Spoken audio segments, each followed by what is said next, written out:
Innal hamdalillah nahmaduhu wa nasta'inuhu wa nastaghfiruh wa na'udzu billahi min syururi anfusina wa min sayyiati a'malina. May yahdihillahu fala mudhillalah wa may yudhlilhu fala hadiyalah.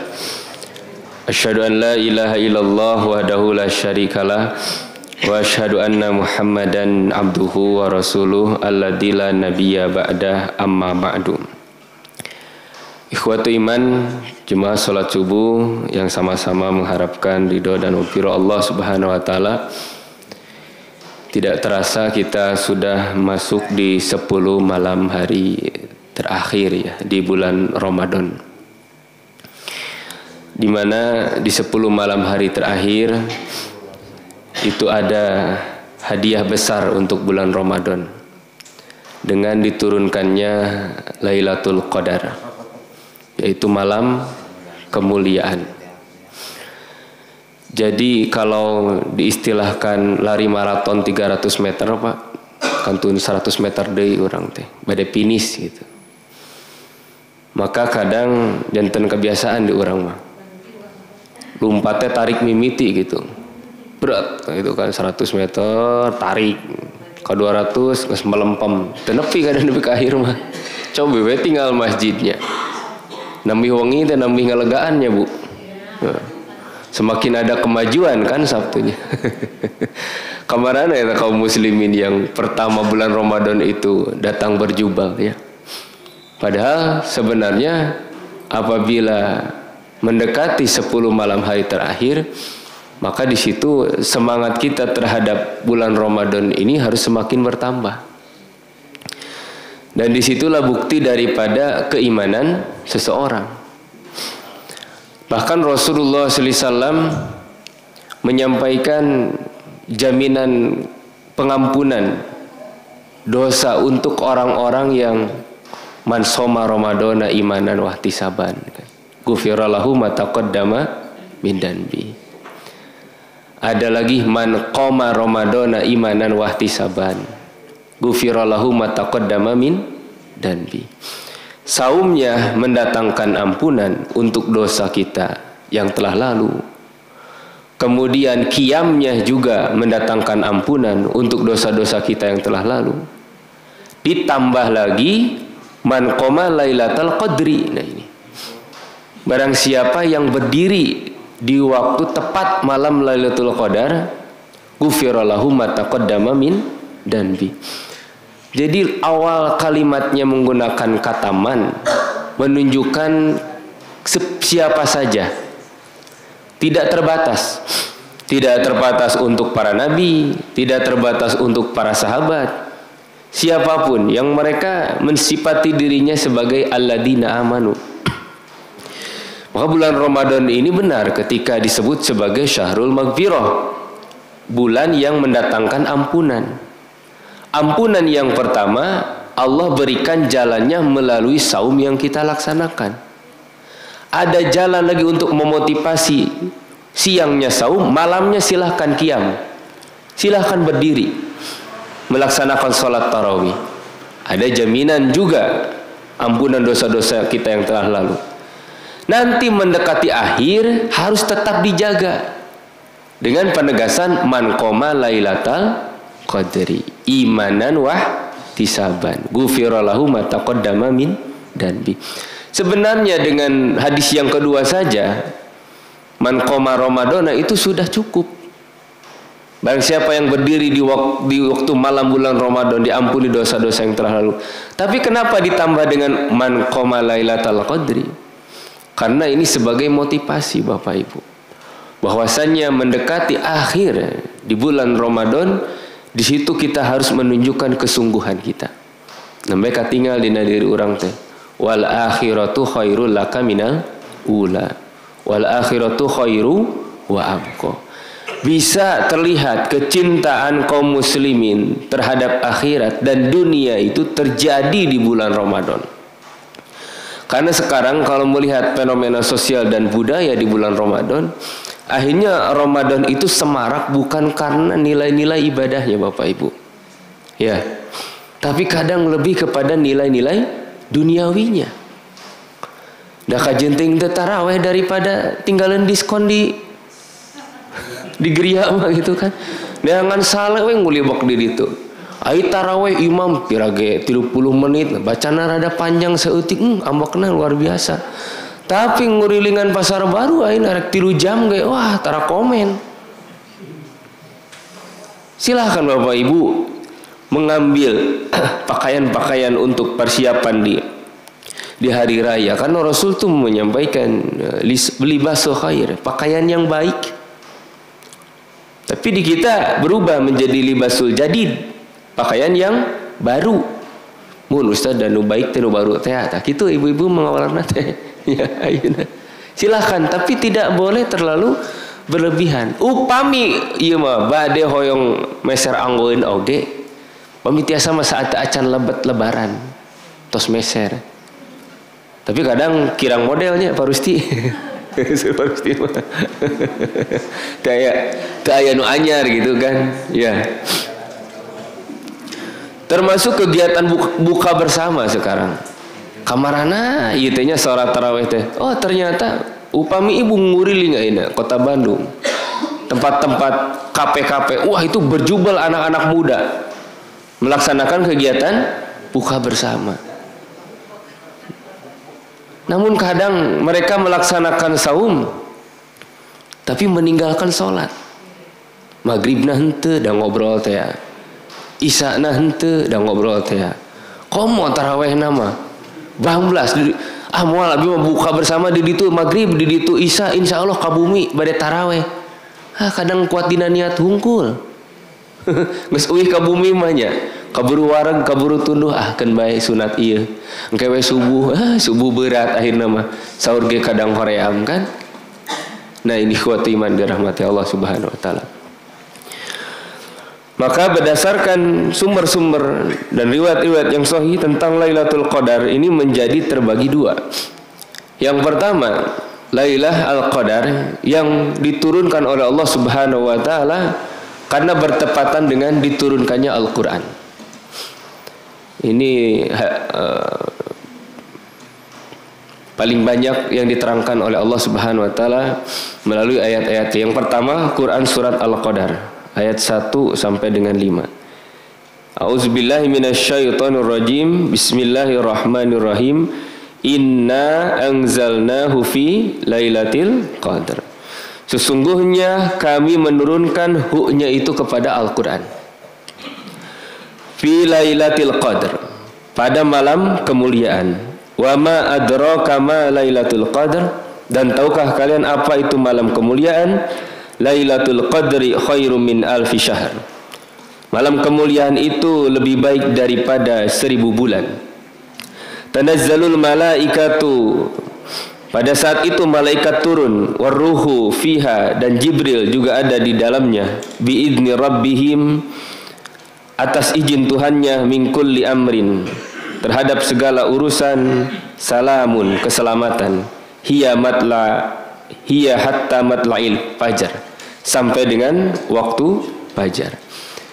Ini jelas ayat yang menegaskan bahwasannya diturunkannya Al-Quran itulah yang menjadikan sebab malam itu menjadi Lailah Al-Qadar. Malam setiap waktu datang, setiap hari ada. Tapi ketika Al-Quran terjadi turunnya pada saat itu, menjadikan malam itu sebagai Al-Qadar, Lailatul Qadar, atau malam kemuliaan. Nah, ikhwati iman yang dirahmati Allah Subhanahu wa taala, di dalam tafsir Imam Ibnu Katsir disebutkan bahwasannya yang dimaksud dengan turunnya Al-Quran pada malam kemuliaan itu adalah min lauhi mahfud ila baitil ijjah jumlatan wahidatan. Jadi dari lauh mahfud ke langit dunia itu turun secara sekaligus. Jumlatan wahidatan itu satu Al-Quran. Dari surat Al-Fatihah sampai dengan Al-Quran surat An-Nas. Nanti turun kepada Nabi SAW dari Baitul Ijjah dibawa oleh Jibril itu secara berangsur-angsur. Yang pertama kali Quran turun surat apa ibu? Surat Al-Alaq ya. Di mana? Di Gua Hiro ya. Pada saat kapan? Malam juga. Bahkan disebutkan fi yaumin lailatin bardin syadidin. Pada hari malam itu dalam keadaan sangat dingin sekali.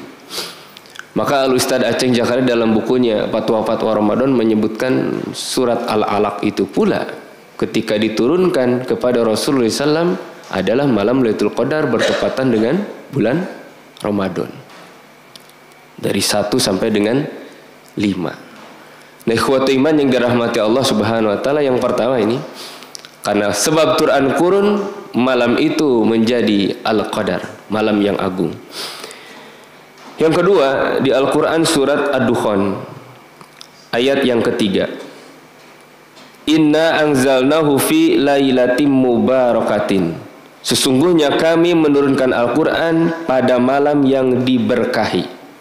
Kalau tadi Lailatul Qadar, kalau ini Lailatim Mubarakatin, yaitu pada malam yang diberkahi.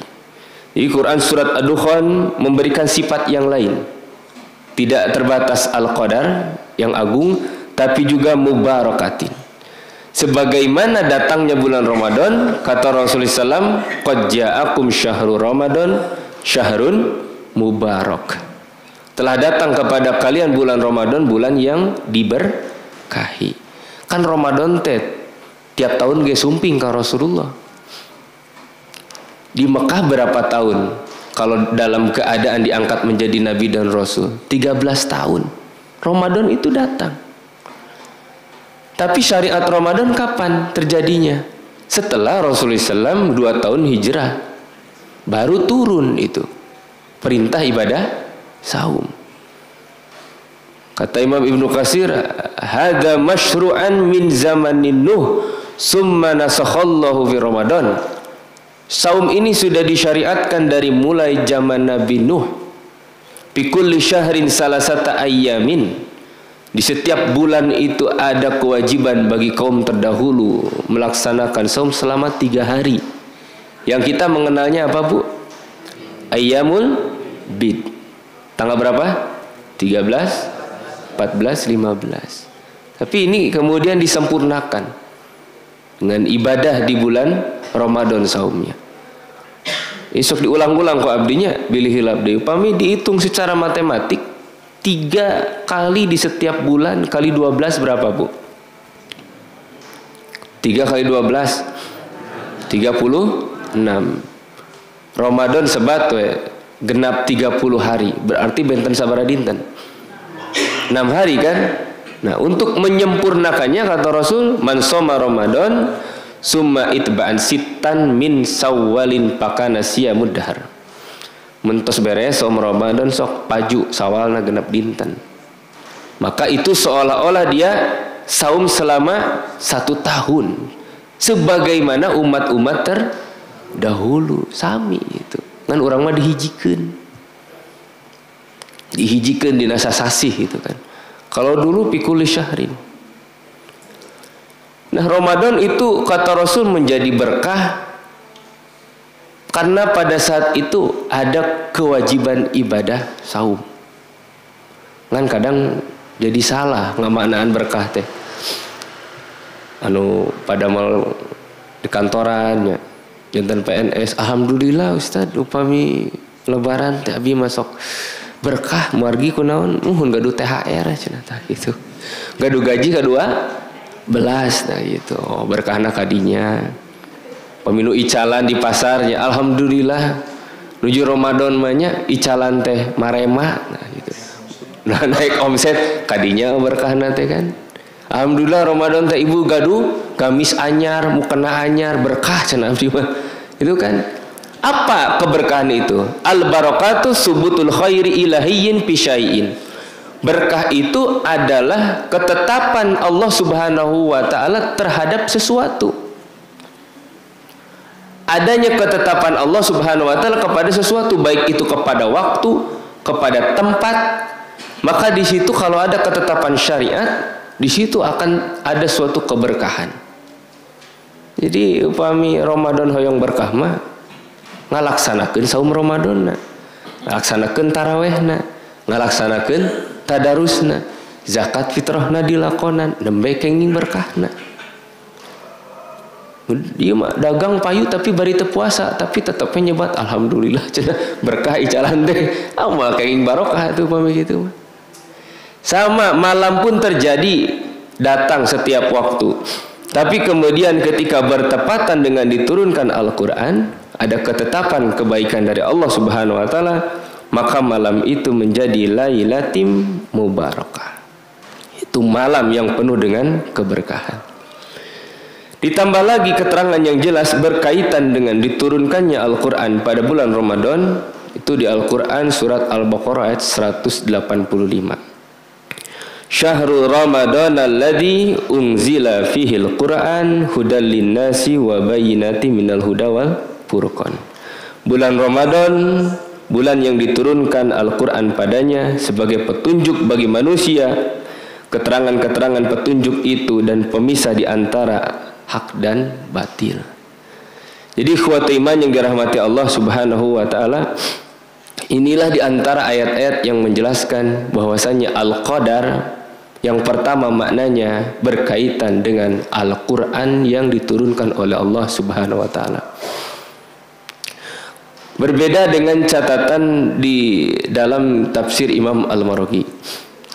Kalau Ibnu Katsir menyebutkan 2 kali penurunan. Jadi dari Lauh Mahfud ke Baitul Izzah, dari Baitul Izzah ke Nabi Muhammad SAW.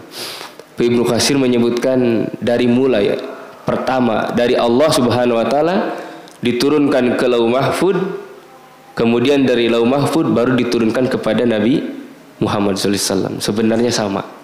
Ya. Itu hanya untuk menegaskan bahwasannya Al-Qur'an yang diturunkan jelas pertama kali datangnya. Sejarah di dalam Islam mulai Quran diturunkan ini ada. Sampai kodifikasinya ikhwatiman Bapak Ibu yang dirahmati Allah. Sampai pengumpulannya. Itu fakta-fakta sejarahnya ada. Tidak bisa dipungkiri ada. Sebagai jaminan dari Allah Subhanahu wa taala, inna nahnu nazzalna al-Qur'an wa inna lahu lahafidun. Sesungguhnya kami yang menurunkan Al-Qur'an dan kami pula yang akan menjaganya. Jadi bagi umat Islam, ikhwati iman yang dirahmati Allah Subhanahu wa taala, sumber Quran diturunkannya saja itu disebut dari mana? Sebelum dirinci kepada Nabi Muhammad SAW, itu sudah disebut dulu dari mana? Minallah ila Lauh Mahfud, minal Lauh Mahfud ila Baitil Izzah, minal Baitil Izzah ila abdihi Muhammad sallallahu alaihi wasallam. Runtut ada jelas diturunkannya sebagai bentuk penambah keyakinan bagi kita tentang Al-Quran ini adalah memang benar kalamullah, firman Allah Subhanahu wa taala. Ikhwati iman yang dirahmati Allah Subhanahu wa taala, tambahan di Al-Quran surat Al-Anfal ayat ke-41, wa ma anzalna ala abdina yaumal furqan, dan apa yang kami turunkan kepada hamba kami pada hari Al-Furqan, yaitu hari pemisah antara yang hak dan yang batil. Yaumal taqal jam'a, yaitu pada hari bertemunya 2 pasukan, yaitu pasukan Badar melawan kafir Quraisy. Ini terjadinya pada tanggal 17 Ramadan. Rasulullah SAW melaksanakan perang, melaksanakan jihad. Jumlah pasukan pada saat itu Rasulullah SAW 313 kaum muslimin melawan 1000 kaum musyrikin. Perang Badar 17 Ramadan. Maka ada yang menyebutkan Al-Quran itu diturunkan pada waktu 17 Ramadan. Ayat yang digunakan sebagai dalil adalah ayat ini. Kan perang Badar terjadi di 17 Ramadan. Di sini pun disebutkan wa ma anzalna ala abdina, dan apa yang kami turunkan kepada hamba-hamba kami, yaitu yaumal furqan, hari pemisah antara yang hak dan yang batil. Ini perang Badar nama lainnya adalah yaumal furqan. Di situ mulai dilakukan penegasan bahwasanya Rasulullah SAW menunjukkan kegagahan kaum muslimin pada saat berperang melawan musuh-musuh Allah kaum musyrikin. Ada yang menyebutkan seperti itu. karena disebut dengan jelas Quran diturunkan pada saat itu, bertepatan juga dengan jelas pada saat itu perang Badar. Namun ada yang memberikan kritik. Ya, tidak bisa dinyatakan bahwa ini menunjukkan Quran diturunkan pada tanggal 17 Ramadan. Tapi ayat ini menunjukkan bahwasanya Al-Quran itu diturunkan pada bulan Ramadan, bukan disebut tanggalnya. Karena kalau dikaitkan dengan perang Badarnya, malam Lailatul Qadar itu datangnya pada waktu malam, sementara perang Badar terjadi pada waktu siang. Gitu. Tidak bisa dikaitkan, ikhwati iman. Perang Badar wengi atau napi siang, Bu? Siang. Kalau Lailatul Qadar malam, namanya juga lain. Nah, di orang makan malam Lailatul Qadar, jadi Lailatul tengah malam teh itu teh. Sekarang malam Lailatul Qadar, jadi kan lahir teh malam. Terus supaya dinyebat Lailatul Qadar, malam kemuliaan. Tapi malam Qadar, malam Al-Qadar silakan. Itu kan ya. Jadi tidak bisa dikaitkan. Ayat ini kalimat awalnya hanya untuk menjelaskan bahwasanya Allah Subhanahu wa taala menurunkan Al-Qur'an itu pada bulan Ramadan. Bertepatan juga perang Badar terjadi pada bulan Ramadan.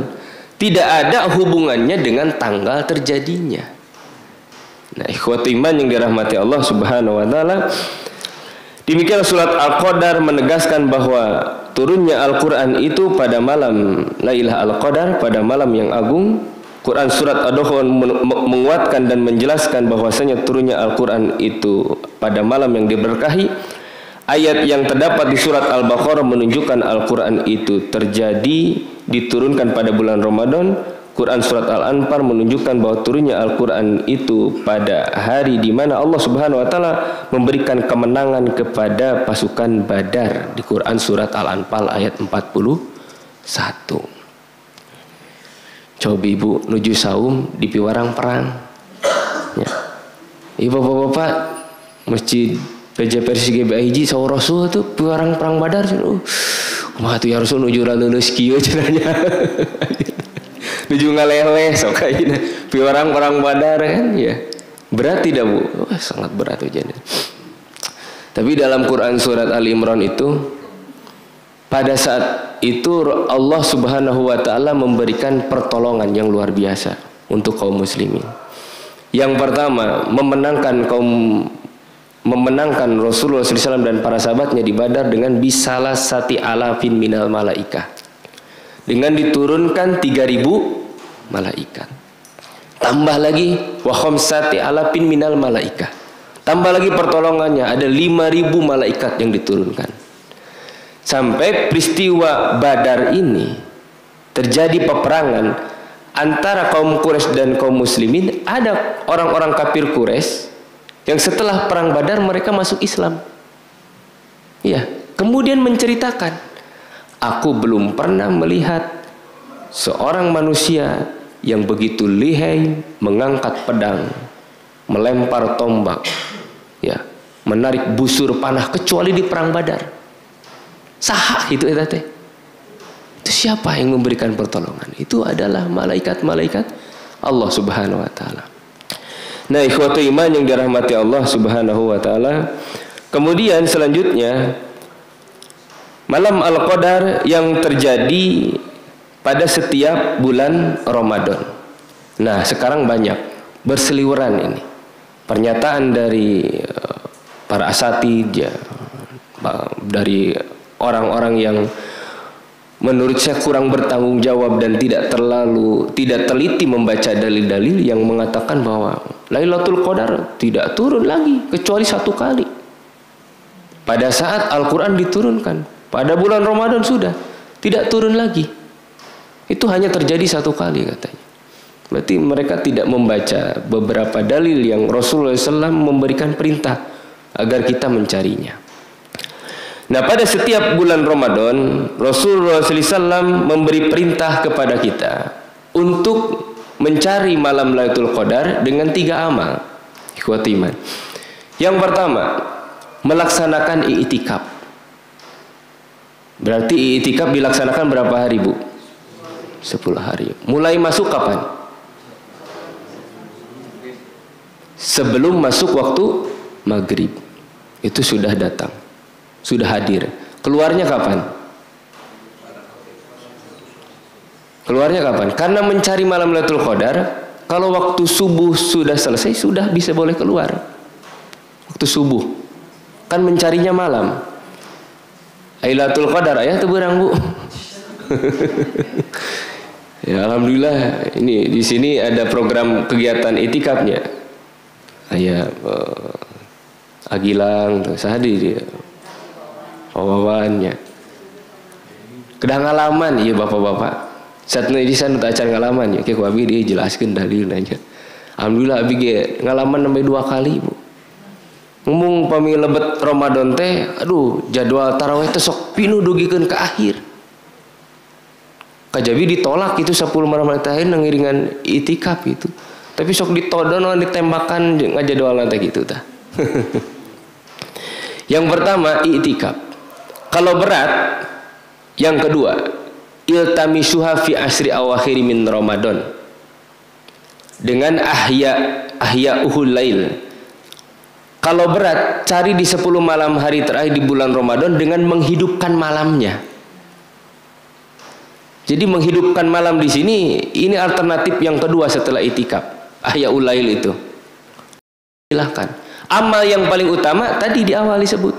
Man qoma lailatal qadri. Berdiri di malam Lailatul Qadar. Itu amal yang dikerjakan yang paling utamanya.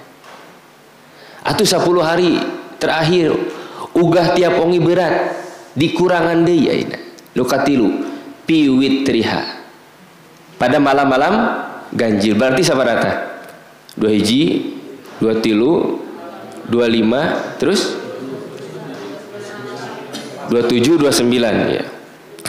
Nah, ikhwati iman yang dirahmati Allah Subhanahu wa taala, kalau ternyata masih berat juga pada saat mencari malam Lailatul Qadar fi witriha, pada malam-malam yang ganjil, maka Rasulullah SAW di sini memberikan keringanan lagi. Paltamisuha pitasiati wasabiati wal khamisah. Maka boleh cari pada malam yang ke-25, 27, 29. Hoream keneh tos teu aya deui alternatifna. Tos teu aya deui. Itikaf tahapanannya eta mah campleng we di masjid teras, gitu kan. Nanti berubah menghidupkan malam 10 malam. Berat keneh pirali nu ganjilna. Berat keneh nu ganjilna sadayana dipilah ayeuna. Ya. 25, 27, 29. Jadi semakin akhir, coba perhatikan. Semakin akhir, di situ semakin menunjukkan keseriusan Rasulullah SAW. Bahkan pada riwayat yang lain, Ummul Mukminin Aisyah radhiyallahu anha itu menyebutkan 3 setiap akhir di bulan Ramadan itu. Yang pertama Rasulullah SAW itu sya'da mi'zarah, mengencangkan ikat pinggang, magehan sarungna. Eta teh bahasa anu lembut, anu sopan. Maksudna naon? Istrina wae teu disumpingan, dipagehan sarungna. Bapak-bapak di urang loba merosot. Malam itu Qadar teh. Pagehan kanggo nunjukkeun naon? Serius. Iya. Orang Mesir merosot. Sa'da mizarah itu maknanya. Padahal ada ayat yang menyebutkan uhilla lailatas syam arafas ila nisaikum, dihalalkan pada malam waktu saum itu bercampur dengan istri-istrinya. Tapi ketika itikaf Rasulullah SAW sa'da mizarah, karena bagian daripada amal orang yang beriktikaf itu tidak mendatangi istrinya. Tapi da kumanja-manja nanya Aisyah dugikeun ka nyisiran wae ayeuna nya. Guru nyisiran Nabi itu oleh Aisyah, Bu. Jadi di Masjid Nabawi Rasulullah SAW di dekat mihrabnya itu, kamar tidurnya, ada jendela. Dan Rasul setiap kali selesai berwudu, kadang rambutnya ini sedikit berantakan. Nu nyisiranana saha? Istrina. tina jandela teh dilebetkeun kieu teh. Nah, terus disisiran. Sok nyisiran salah kita. Sunah Nabi itu teh sisiran. Lah bapak mending geus barodas kieu. Buuk geus areueuh sawarehnya baheula mah hideung alus. Hayu orang tobat sasarangan Pak, mudah-mudahan akhir hayat cing saroleh sisiran gitu. Ari ieu mah lamun cawig-wig gitu diangir kan itu. Wah masalah kita gitu kan. Loba kutuan gosokan kan itu. Padahal ada pintu masuk tapi tidak mau masuk ke mihrab Rasulullah SAW karena takut membatalkan daripada itikafnya. Maka bagian kepalanya saja yang masuk itu ke jendela itu, disisir. Keromantisan Rasul di rumah tangganya. Ikhwatu iman yang dirahmati Allah Subhanahu wa taala. Yang kedua, setelah Sa'da mi'zarah mengencangkan ikat pinggang, wa ahya lailahu, Rasulullah sallallahu alaihi wasallam menghidupkan malamnya. Ini makna menghidupkan malam ini bukan berarti Bapak Ibu sepanjang malam terus tidak tidur, bukan. Ambil ya wasulusahu sepertiganya silahkan. Kalau diantara para ahli ilmu membagi malam itu menjadi 3. Yang pertama malam untuk menambah ilmu, thalabul ilmi, sepertiga pertama. Sepertiga yang kedua itu untuk an-naum, untuk tidur. Sepertiga yang terakhir untuk sholat malam. Sepertiga yang pertama menambah ilmu. Sok nuju itikaf, baca buku, tadarus Al-Quran silahkan. Ada waktu untuk tidur ya tidur silahkan. Karena kullu ainin hakun, setiap mata itu memiliki hak. Tubuh kita memiliki hak untuk diistirahatkan. Silahkan tidur. Nanti di akhir bangun lagi. Ya, bangun lagi. Kalau belum sholat taraweh, maka tarawehnya di akhir silahkan. Yang pokok satu malam itu tidak lebih daripada 11 rakaat ikhwatu iman. Alhamdulillahnya urang mah sepertiga pertama tibra, sepertiga kedua kerek, sepertiga ketilu nyegrek gitu kan. Beuki tarik tibra dibagi malam dengan 3 segrekan. Nah, gitu kan.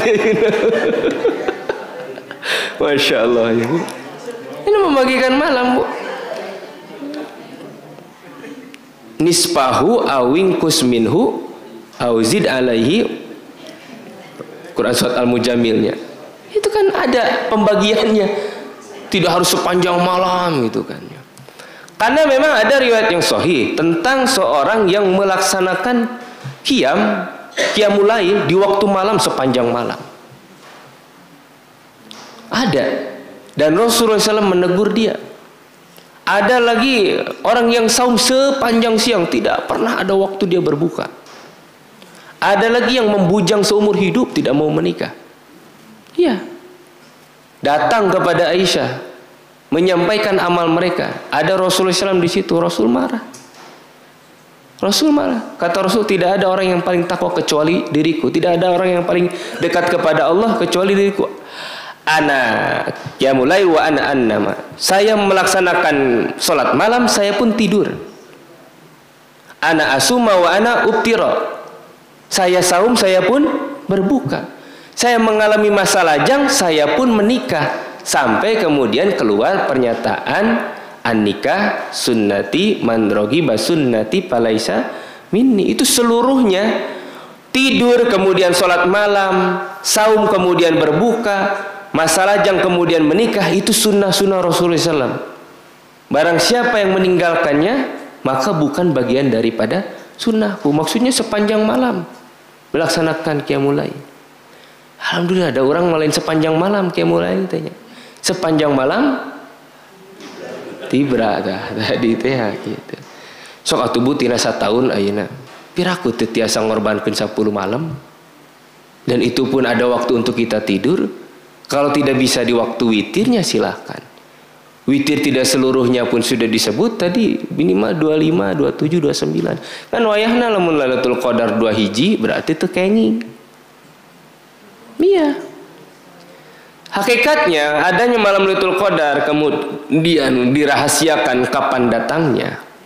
itu sebenarnya terjadi pada saat Rasulullah SAW akan menyampaikan kapan terjadinya malam Lailatul Qadar. Tapi ada dua orang muslim yang bertengkar di masjid, para syekh gitu. Sampai Imam Bukhari membuat bab khusus tentang batalnya malam Lailatul Qadar karena sebuah pertengkaran dua muslim. Tadinya mau disampaikan oleh Rasulullah SAW.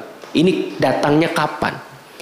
Karena pertengkaran itu terjadi di bulan Ramadan, sementara sifat daripada ibadah saum Ramadan ini adalah mengendalikan hawa nafsu, tapi itu ikhtasoma.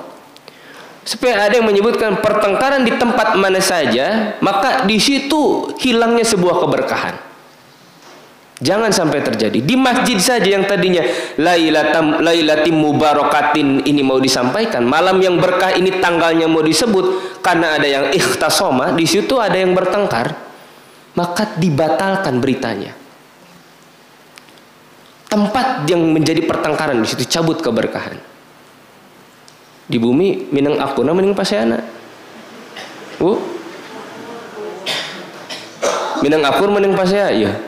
Kadenya ulah sering teing sekali-kali we. Bila dicabut keberkahan bumi ibu ayeuna. Malaikat rahmat yang mau mengirimkan rahmat ke rumah ibu, kalau di situ suami istri sedang bertengkar akan kembali lagi. Tapi kalau di situ suami istri sedang berdamai, ya, sedang berbahagia, disitulah anzala sakinah tuh. Allah Subhanahu Wa Taala menurunkan sakinah, ketenangan. Sampai Imam Bukhari itu membuat bab khusus tentang masalah ini, menyebabkan Rasulullah SAW membatalkan berita adanya malam Lailatul Qadar diturunkan pada saat itu. Ikhwati iman, ikhwati iman rahimahumullah. Di antara aturan-aturan yang perlu ditaati bagi orang yang melaksanakan i'tikaf, yang pertama, tidak boleh keluar masjid. As-sunnatu ala mu'takifi, sunnah bagi orang-orang yang beriktikaf an yauda maridon, mereka tidak menjenguk orang yang sakit. Ustaz kumaha ieu upami sepuh abdi nuju teu damang, hoyong dilongok ku abdi, tinggal pilih bapak bade ngalongok bade ngabatalkeun iktikaf. Secara pertimbangan hukum, iktikaf hukumnya wajib sunnah. Sunnah. Mengurus orang tua yang sakit wajib sunnah. Wajib. Silahkan pertimbangkan. Harus keluar berarti tinggalkan iktikaf. Urus orang tua. Kalau pertimbangan secara hukum berarti iktikaf bapak batal. Tapi tentu sampai hari keberapa di situ ada catatan pahala di sisi Allah. Mungkin bertambah berkah lagi ketika berubah amalnya dari meninggalkan yang sunnah menuju perkara yang wajib. Selanjutnya wala yashhada zanazata, dan mereka pun tidak berziarah kepada orang yang meninggal dunia. Tengah layat gitu. Anu ngantunkeun naon cenah caricing di masjid ari ibadah ari anu maot diarantep. Nah, kecuali memang teu aya anu ngurus. Mengurus jenazah wajib ain wajib kifayah, Bu. Wajib kifayah. Naon wajib kifayah teh? Kalau sudah terwakili gugur kewajibannya. Di kita mah lamun geus ku batur urang teu kudu cenah gitu. Tibalik eta teh lamun geus ku urang batur teu kudu, kuduna teh kitu. Ya, itu wajib kifayah. Di kita makan gitu aya nu ngantunkeun ayeuna. Wah, cun kun bae wajib kifayah ieu. Lamun geus ku batur diuruskan urang geus teu kudu. Wah, tibalik atuh tiap jalmi ayeuna nyariosna kitu, diurus moal jenazah. Waktunya kedana upami tos ku urang batur tekedah. Itu wajib kifayah itu. Wala yamassal mar'ata wala yubashiruha, dan dia tidak menyentuh istrinya dan tidak juga mencumbui istrinya. Ini jelas ya. Tidak bercampur, tidak juga bercumbu. Sebagaimana Rasulullah SAW pada ungkapan hadis yang tadi, sa'da mizaroh, mengikat pinggangnya, maka dia tidak menyentuh istrinya, dia pun tidak mencembui istrinya, karena ini bagian daripada sunnah itikaf yang harus dijaga. Tapi ada yang menyebutkan, nah makanya Sa'da Mi'zarah Rasulullah SAW itu terjadi pada saat Rasulullah SAW i'tikaf karena terkena aturan ini. Tapi upami di bumi mah ayeuna bapana teu i'tikaf. Ada yang menyebutkan masih boleh dia bercampur dengan istrinya. Malah mama mangpang bungpung ya, malam-malam ganjil cenah. Malam-malam ganjil teh kala kabeuki mineng. Heuh lamun ka dituna tuluy ngaji mah duaan ya pada tari beranger. Malam-malam ganjil ya. Wala yakhruju ila lihajatin, dan dia tidak keluar kecuali karena urusan hajah. Hajah yang dimaksud adalah keperluan yang mendesak ya, ikhwatu iman. Seperti keperluan makan bahkan dibolehkan kalau tidak ada yang mengirim. Cuman kalau bisa ada yang mengirim untuk urusan makan. Di dia pami dijadwalkan terus aya nu nyanguna Bu. Alhamdulillah itu terus ayanya gitu.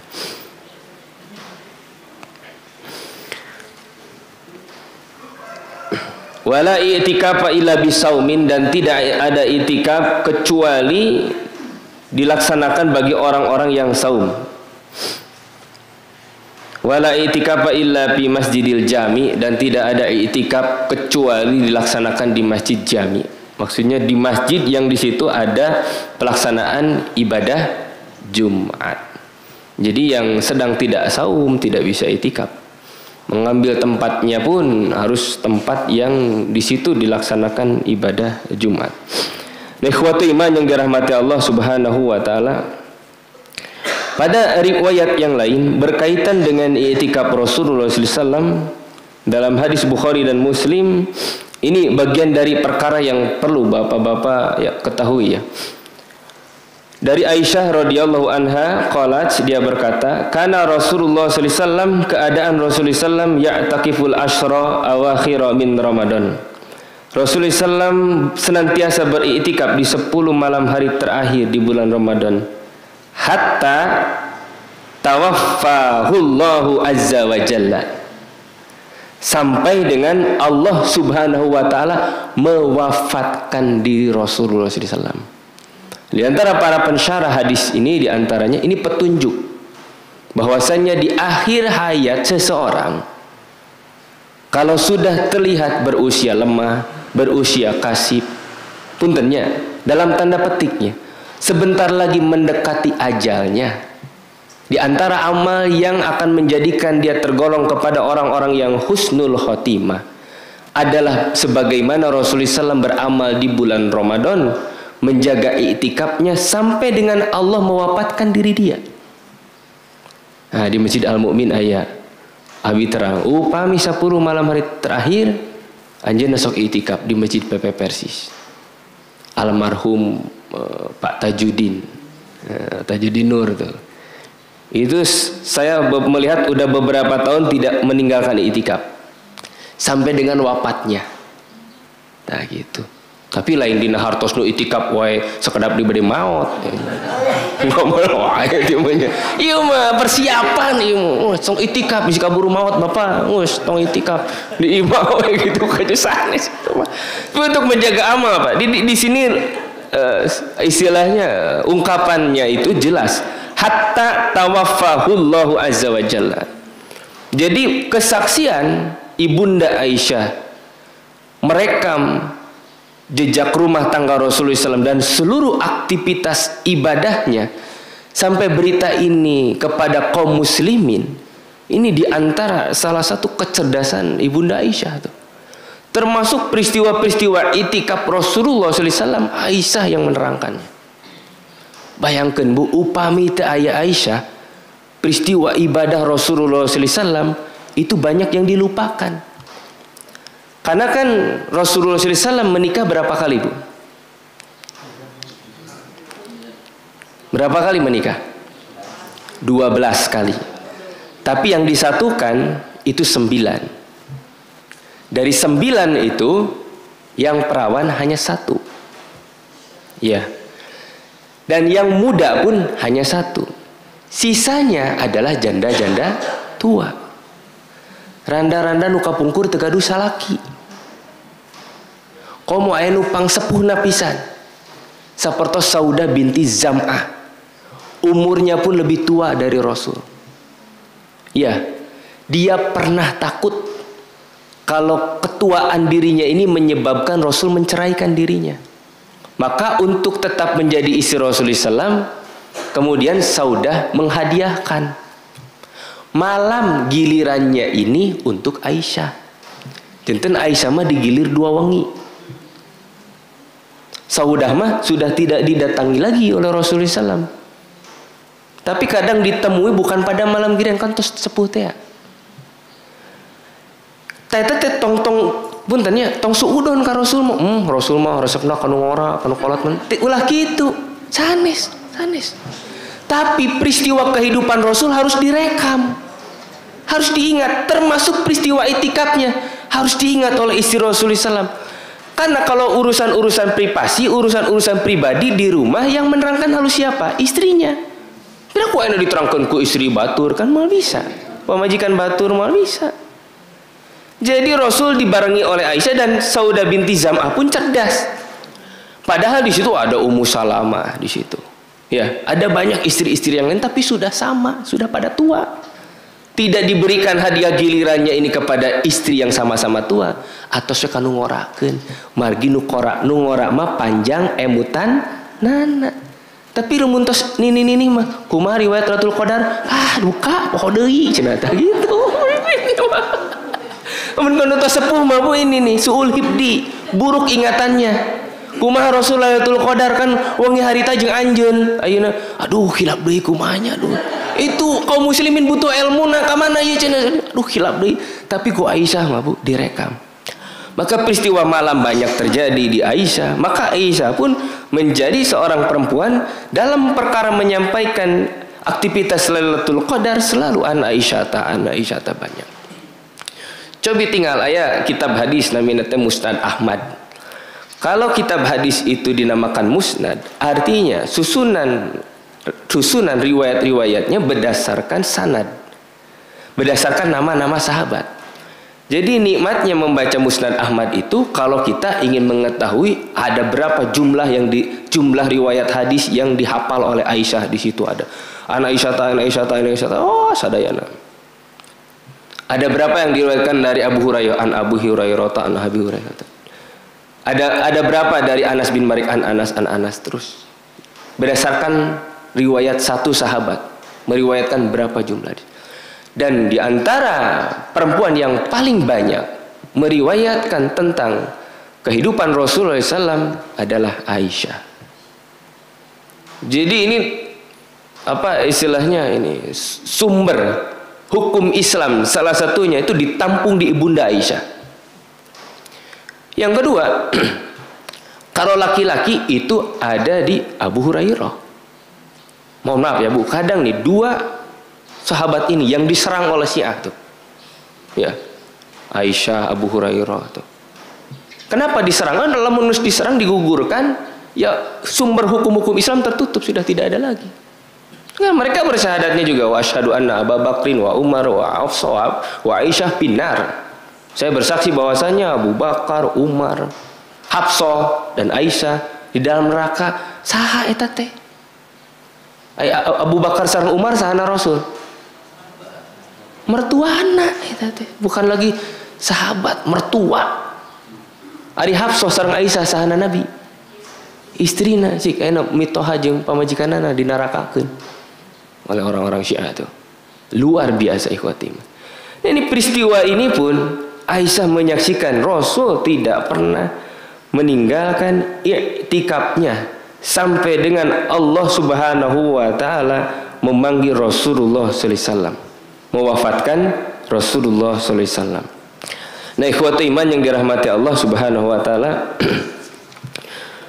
Kemudian yang terakhir ini berkaitan dengan i'tikafnya kaum perempuannya. Kenging tebu i'tikaf istri bu?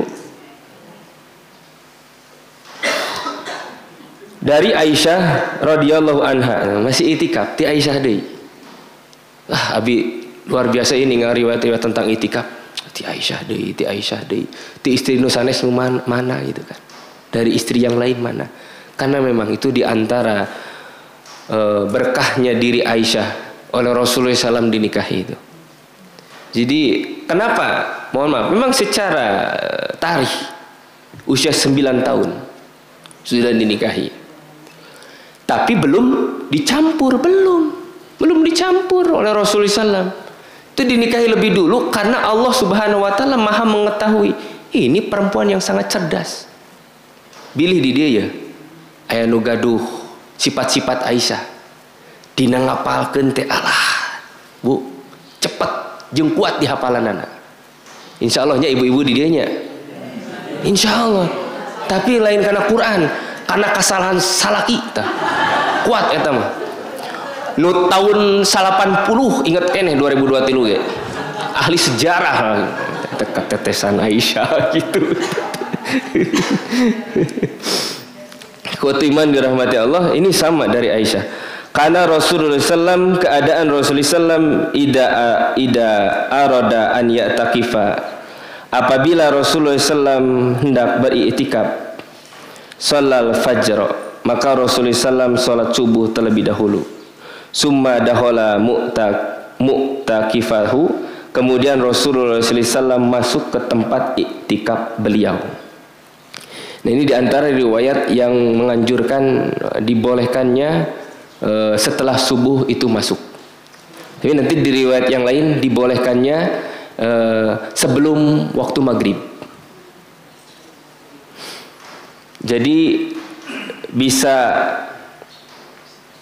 ba'da sholatil fajri, setelah sholat subuh, atau qobla sholatil maghrib. Ya, sebelum masuk waktu subuh silahkan. Tapi kalau sebelum masuk waktu maghrib, memang tujuannya kan dari i'tikaf ini mencari malam, mencari Lailatul Qadar. Itu tujuannya. Tapi boleh di waktu subuh pun masuk. Wa annahu amara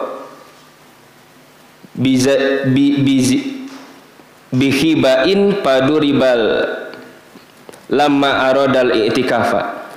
Kemudian Rasulullah SAW beliau memerintahkan membuat kemah, maka dibuatlah. Nah, ini kalimat ini bahwasanya bagi yang beriktikaf itu harus memiliki tempat untuk beristirahat. Karena Rasulullah SAW pun memberi perintah amara bihibain. Khibain itu tempat untuk istirahat, tempat untuk tidur. Pami di masjid PPP Risma nganggo tiranya pajentisnya. Ya di ditunya. Gitu. Ulah ngagolol pabalatak di mana wae. Ayeuna pami di dieu sok di halangan gitu tah. Ayeuna di tirayan, pami di dieu makan di luhurnya, atas we di luhur unggul. Kalau sudah ada tempat seperti itu, kalau bisa jangan pakai tarawih lagi di atas. Kecuali dihalang pakai tirai gitu kan. Bilih ya ayeuna. Aya jamaah anu lebat ka masjid. Bade menghidupkan malam, nu itikafna keur tibra. Ya, eta mah pindah kulam gitu kan. Di masjid. Allah nuju nang karak gitu kan ayeuna. Biasa kan sedang tidur orang dalam keadaan tidak sadar ya, Bu.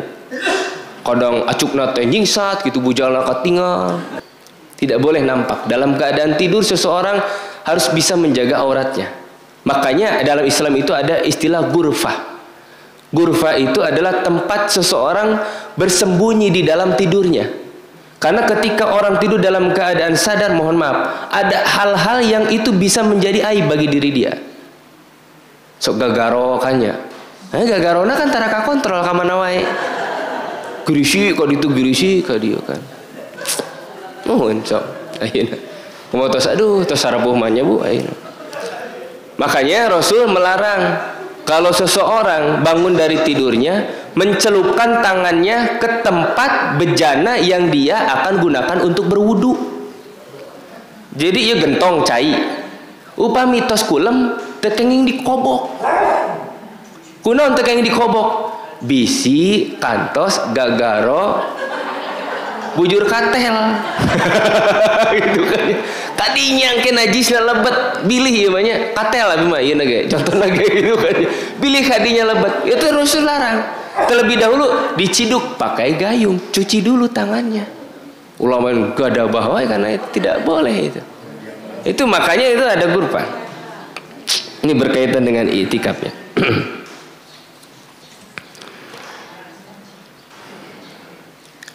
Lamma aradal i'tikafa fi asyri awakhiri, ketika Rasulullah SAW hendak beriktikaf di 10 malam hari terakhir min Ramadan, fa amarat Zainaba bihibaiha paduriba. Nah, ini mulai masalah bagian dari perempuan. Zainab pun memberikan perintah untuk membuat kemah, maka dibuatlah. Jadi yang pertama kali perempuan yang beriktikaf istri Rasulullah SAW itu adalah Zainab.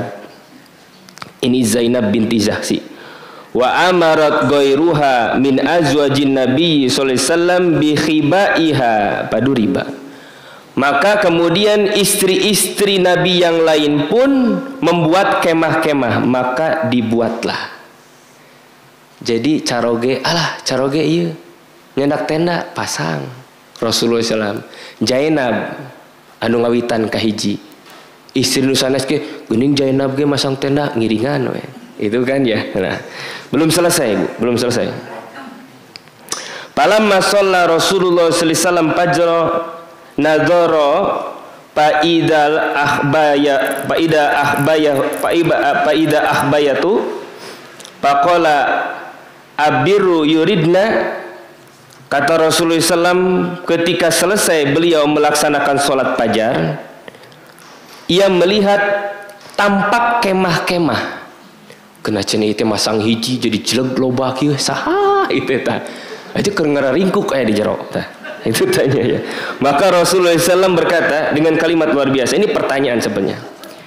Abira yuridna, apakah kamu hendak mencari kebaikan-kebaikan? Apakah kamu hendak mencari kebaikan-kebaikan? Fa amara bi khibaihi faquwido. Maka Rasulullah sallallahu alaihi wasallam memberi perintah kepada seluruh istri-istrinya, bongkar kemah-kemah kalian. Oh, itu dibongkar tuh. Ya, mantak ya ibu-ibu tong pihe sih bapana. Mah, bapak bade itikaf ya 10 dinten.